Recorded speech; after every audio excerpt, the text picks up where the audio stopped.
The views and opinions expressed by the hosts do not state or reflect those of the company and its management. Any assumptions, views, and insinuations made by the hosts or guests do not reflect those of the show, the management, and the network. Listener discretion is advised. Warning. This podcast contains spoilers.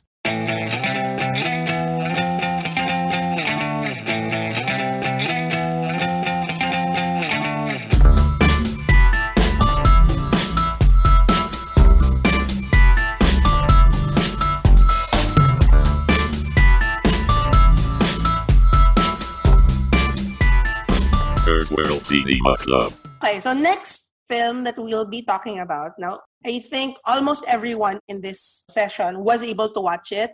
It's a film by Chloe Zhao. It's called Nomadland. And it's about a woman in her 60s who becomes a van-dwelling modern-day nomad after the Great Recession, or what happened to a former state or a former city in Nevada called Empire. So she roams through the American West and encounters different people who happens to also be real people with real stories. So it stars Frances McDormand and David Strathairn, as well as other people like Linda May, Charlene Swanky, and so on.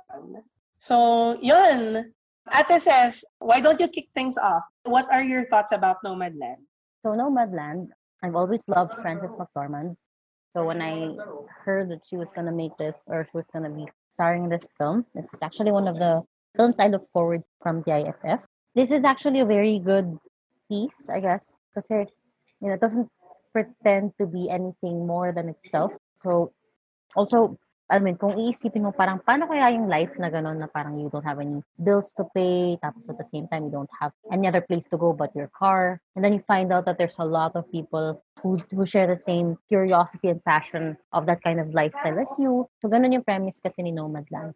And then as we later find out, there's a lot of things that, that society and this life can actually offer. So there are some aspects that you have to follow. So in terms of this film, it's actually good na somebody made a film like this. Kasi for me, it's like a dream to be able to do what they're doing. Pero at the same time, it could also be a nightmare.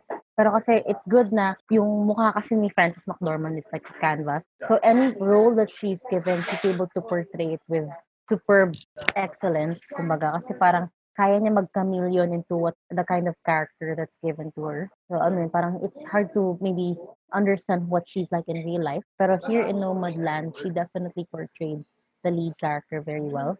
And it's a bit too long. It's a bit dragging. But I guess there's a purpose as to why that had to be like that. Kasi parang may pagka-western, spaghetti western din yung dating niya. Na parang instead of like human kontrabidas, it's more of the situation na parang nag-act as kontrabida for her. So yun.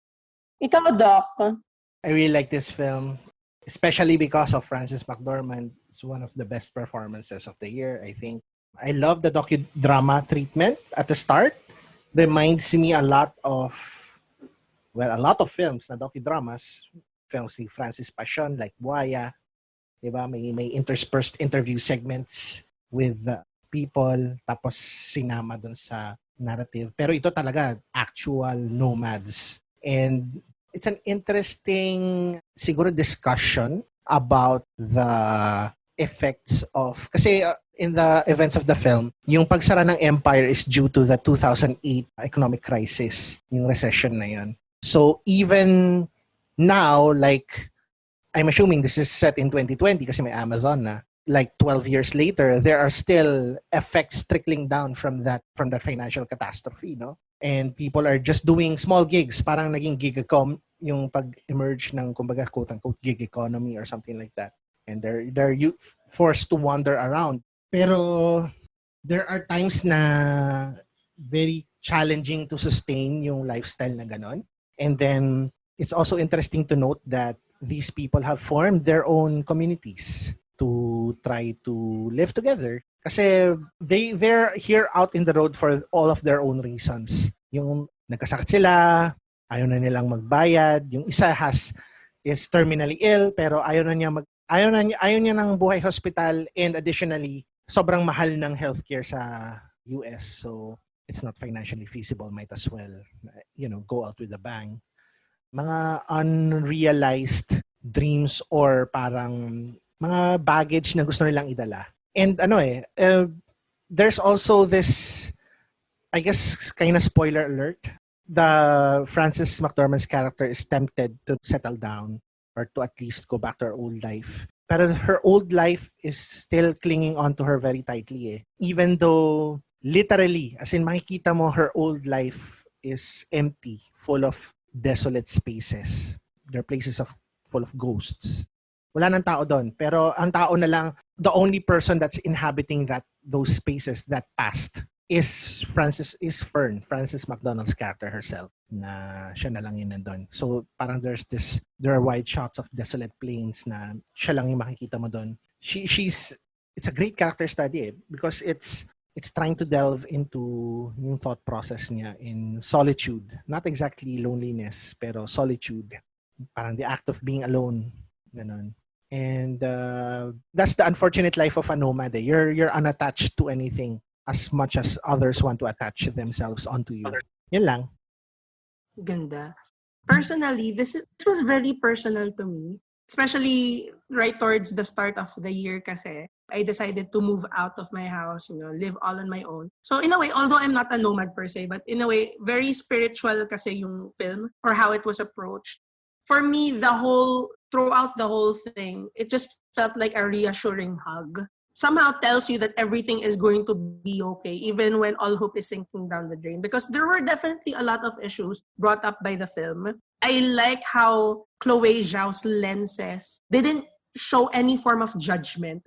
Like, there are times kasi wherein a lens would be siding one particular, aspect over the other. But in here, siya, very open siya to everything that's going on. Hindi lang niya pinakita yung pros of being a modern nomad, but it also showed the cons or how different it is with people who live in regular houses versus, traveling towards the entire state of America in that condition. I appreciate how the film teaches its viewers the power of empathy and honesty, more so on radical empathy. Kasi, we live in a society wherein every people has unique and, totally different stories to tell. I have a story, he has a story. We all have our own stories. And what Nomadland, succeeds in doing is being able to listen to these stories, by meeting new people every day,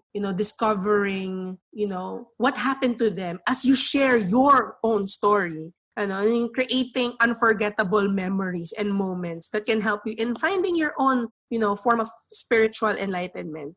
And while it's doing that, it also analyzes how, the U.S. government works, how capitalism works, how the health situation in the U.S. works, or the health systems rather. So in a way, you're given different sides to weigh on, but at the same time, it moves in a weightless, sort of leisure-like pacing na hindi mo mafe-feel yung weight nila until the film ends, until you feel or you reflect on everything that happens. Parang for me, it's given me so much truth and so much freedom to discover my own truth or my own story. In the same way that we discover Fern's story, in the same way that we discover Swanky's story or Linda May's story, we all acknowledge that whatever they have experienced, it has helped them move forward. And yun din yung ginawa ni Fern, Frances McDormand, who portrayed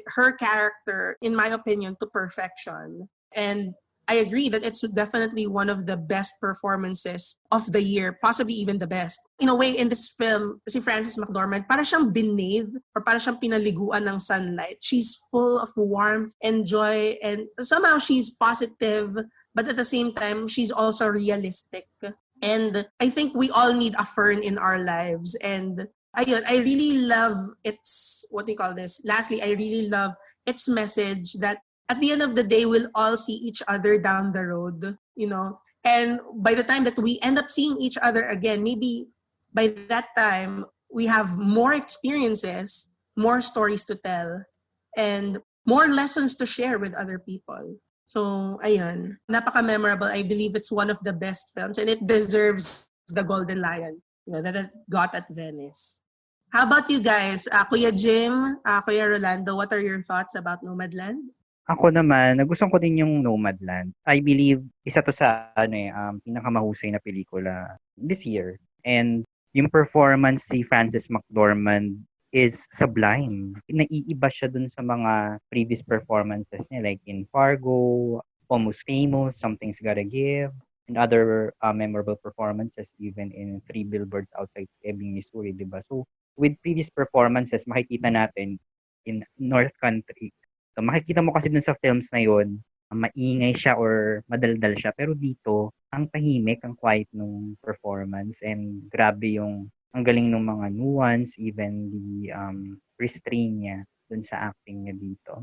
And ang magandang message din ng pelikula ay ang napansin ko, kasi 'di ba in our life makikita naman natin or in our lives makikita natin people just come and go, lalo na dito because they are nomads or mga van dwellers, 'di ba? So kapag they felt they want to go, they will just go, 'di ba? Hindi mo alam kung makikita mo pa ba sila ulit, 'di ba? Or kung magkita man kayo, magkakaroon pa ba ng same treatment? Or hindi mo alam kung mamamatay na, di ba yung na-meet mo in a place where you stayed for a while, di ba? And ang maganda pa dito kasi sa pelikula ay yung character mismo ni Frances McDormand na si Fern ay best siya for character study. Kasi hindi ito yung character na alam mo na may kakilala kang ganito yung ganito yung story pinagdadaanan. Pero ang masaklap na i-ignore natin. At ang maganda din with the film, kasi usually kapag mga road movies, mga young people yung nakikita natin nag-explore or yung wanted to have an adventure like Into the Wild, ganyan. Pero here in Nomadland, makikita natin mostly hindi mga younger generation yung nakikita natin na van dwellers, kundi mga seniors. Yun yung maganda with Nomadland. And aminado yung sa part ng character ni Frances McDormand. Alam mo yung parang kung ako marunong lang mag-drive, I would like to have that kind of risk na okay, magano tayo, pumira tayo sa van, ganyan, and meet other people. Or actually parang yung nga niya, yung sa character ni Frances McDormand, ayaw niya na makilala siya ng lubusan eh. Gano'n. Yun yung nakikita ko sa kanya. Kumbaga parang hindi niya binibigay lahat. Ang nangyayari, nakikita lang natin or pinapakita niya lang ang piece or portion lang ng character or personality niya once she met other van dwellers or nomads. And ang na-appreciate ko din dito sa film ay si David Strathairn. Kasi di ba si David Strathairn, usually mga supporting characters or supporting roles lang siya like in The River Wild, even in Silkwood or other films. No, I forgot na yung mga titles. And ang maganda dito kasi di ba, nakikita naman it's very obvious na gusto niya si Frances McDormand. However, si Frances McDormand ay close or sarado siya for the opportunity to receive love.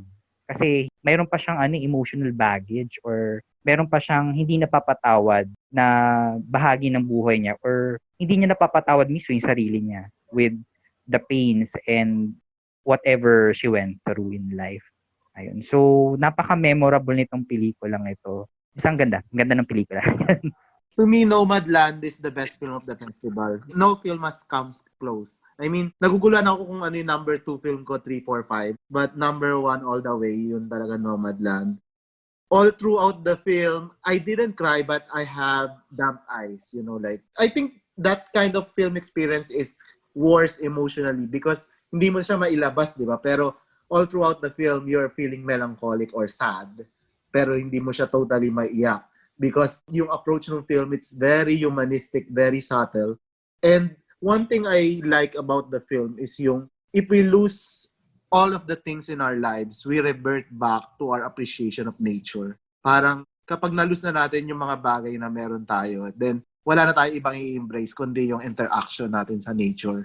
And we can see that dun sa friend ni Frances McDormand na the happiest point of her life na mamamatay na siya, she knows, is that her experiences with nature, with animals. And to me, it's very touching, and something that we should think about, because we are in the age of materialism. And I think we should remind ourselves that it's the relationship with other people or with nature is what really matters. And I really like yung acting ni Frances McDormand. To me, I've seen Pieces of a Woman at saka yung Quo Vadis Aida. I mean, comparing the actresses, I still like Frances McDormand's acting the most. Pero makikita natin, she's more passive here.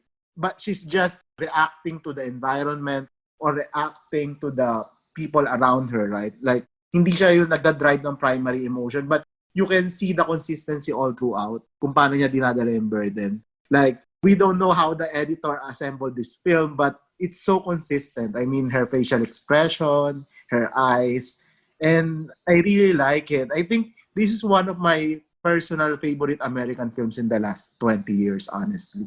And just to give you an update, they're starting award films. Guess what is the International Federation Film Critics Awardee? Is it this one? No, it's Beginning. Wow. Interesting. Yeah. Okay. Nakita ko ba, kasi yung mga critics gusto nila yung mga ganitong slow cinema. And another one, NetPac Awardee, it's the Asian Award for Best Film. What do you think it is? Good job. Three Mothers.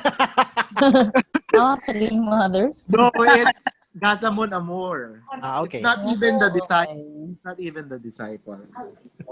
Oh. You can follow it in Twitter. Yeah. The award. Sige. Right, man. Okay. Galing. Galing. That's it. That's the end of this episode. Thank you so much for listening.